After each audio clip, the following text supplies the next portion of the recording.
Welcome back to the deep dive. We're here to cut through the noise, get you those vital insights from some really tough spots around the world. Today, we're doing a deep dive into three nations that are, well, frankly, grappling with imminent collapse. Okay, let's unpack this. We're zeroing in on Sudan, Gaza, and the occupied Palestinian territory, and Haiti.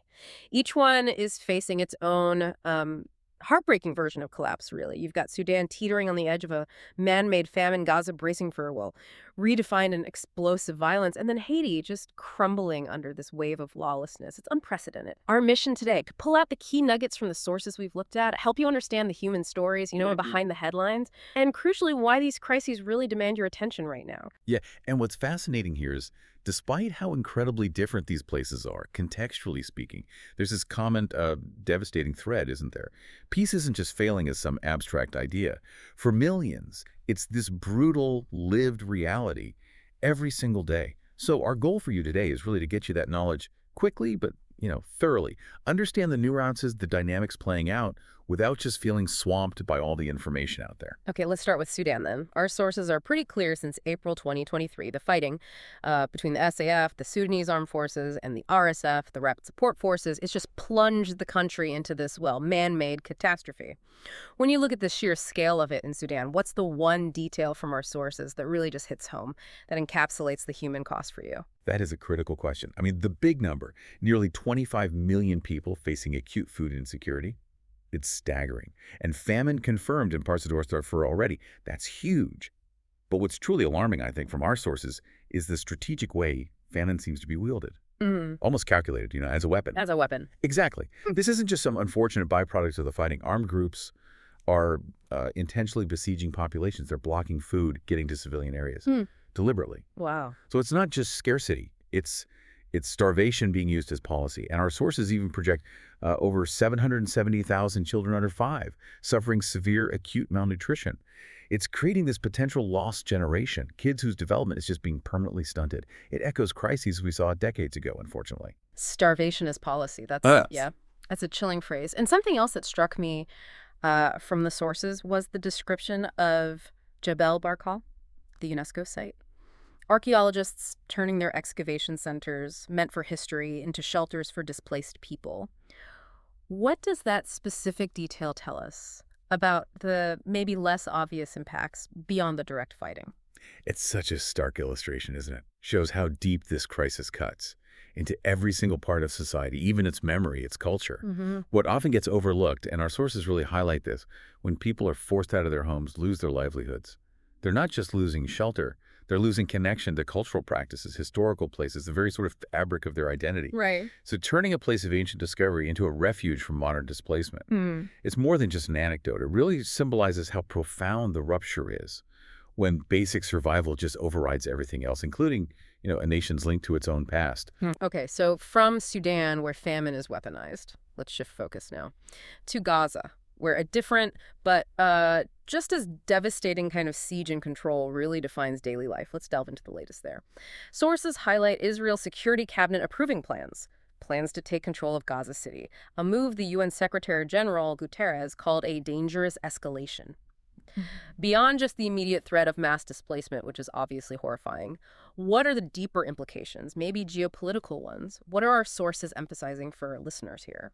Well, what's truly insightful, I think, is how this potential control of Gaza City, it's not just a military thing. Yeah. As the sources point out, it's a move that could fundamentally redraw the region's geopolitical map. Redraw the map. Potentially, yes. Yeah.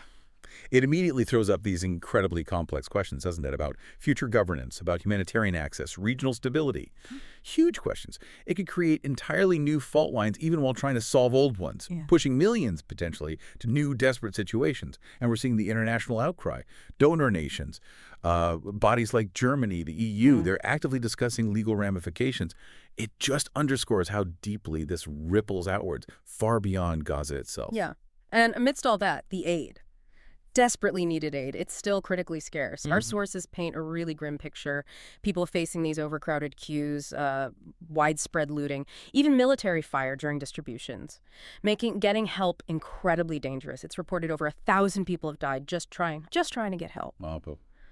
Despite that huge challenge, there are diplomatic efforts ongoing, right? Nations like South Africa, Egypt, Qatar pushing for ceasefire talks, exploring this post-Hamas governance model.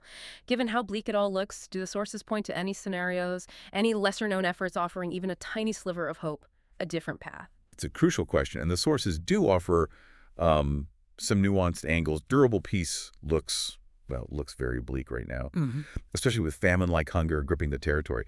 But this push for a post-Hamas governance model, it's not just about swapping leaders. Our sources really detailed the huge technical challenge, establishing legitimate security forces from scratch, Right. rebuilding a completely collapsed civil service, securing international funding, but without accidentally strengthening, elements of the old structures. It's this incredibly difficult technical tightrope walk. Yeah. But the fact that these discussions are even happening, however slowly, maybe hints at a shared international desire for some viable future. Beyond the current fighting, it's just, it's a multifaceted crisis where every potential solution seems to hit an immediate, severe wall. Yet the conversation has to persist out of sheer necessity. Okay. So if Sudan and Gaza show us war and siege, Haiti presents this stark, almost terrifying vision of a state just unraveling from the inside out. Our final deep dive takes us to Port-au-Prince. Now, Haiti has sadly seen turmoil before, but our sources seem to indicate this current surge in gang violence is different. A chilling evolution. How so? How deeply have these gangs really embedded themselves now? It really is an unprecedented breakdown of order for Haiti, quite terrifying. Our sources reveal the gangs aren't just controlling territory anymore, though they do control, maybe 90% of the capital. 90%. As much as that, yeah. But beyond territory, they're actively supplanting state functions. They're becoming the de facto, though obviously violent, providers of basic services in some areas. Like what kind of service? We're thinking gangs, controlling markets, controlling fuel distribution, even public transportation routes. It creates this kind of parallel governance structure. Violent, chaotic, but it's there. And it's incredibly hard to dismantle. It makes daily life just unbearable for so many. Since 2020, the numbers are stark. Over 20,000 lives lost, more than 1.3 million people displaced. It's a dire measure of this internal collapse. That paints a picture. Wow. A society where traditional authority has just kind of vanished from daily life, almost surreal. And despite international efforts like this UN-authorized, Kenya-led peace mission, the violence, the breakdown, it just keeps getting worse. What specific challenges, maybe technical or logistical, has this mission faced? Why isn't it working effectively yet? And crucially, are there voices in our sources, perhaps from Haiti itself, challenging the idea that external intervention is the only way? Well, a Kenya-led mission, as our sources explain, it really highlights a critical technical hurdle. It's not just about sending troops, you see. It involves trying to navigate this incredibly fragmented political landscape, trying to establish trust with a population that's deeply skeptical. They've seen interventions before, many times. And then there's coordinating effectively with local police forces, which are often, frankly, part of the problem, or deeply corrupt. It's a logistical and political puzzle, unlike almost anything seen recently. Every step is just fraught with peril, misunderstanding. Yeah, that sounds incredibly complex. As for alternative perspectives, while the need for immediate security is undeniable, our sources do echo calls from some Haitian civil society groups. They're pushing for a longer-term, homegrown solution, one that prioritizes community-led development, strengthens local institutions from the ground up, rather than just relying solely on external forces again to impose order. It's a nuanced voice, but it's persistent in these discussions. So what does this all mean? When we look at Sudan facing famine, basically waged as policy, Gaza suffering under these profound pressures of siege, displacement, and Haiti just unraveling with widespread violence, hunger, non-state actors taking over, it becomes really clear, doesn't it? Peace isn't some distant concept. In these places, it's a profoundly fragile promise, just clinging on by a thread. And if we connect this to the bigger picture, these aren't just isolated troubles you can sort of box off somewhere else. No, these are human catastrophes unfolding right now.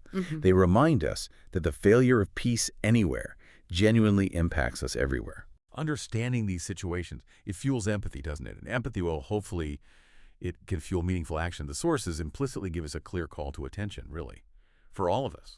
Share these stories. Support the verified humanitarian channels, the ones actually on the ground doing the work, and demand attention where it is sorely, sorely lacking. And maybe consider this thought: the ripple effects of failed peace in just one region. They often extend far beyond its borders. They impact global stability. They challenge the very human values we claim to uphold. And maybe they prompt us to ask, What is our collective responsibility here?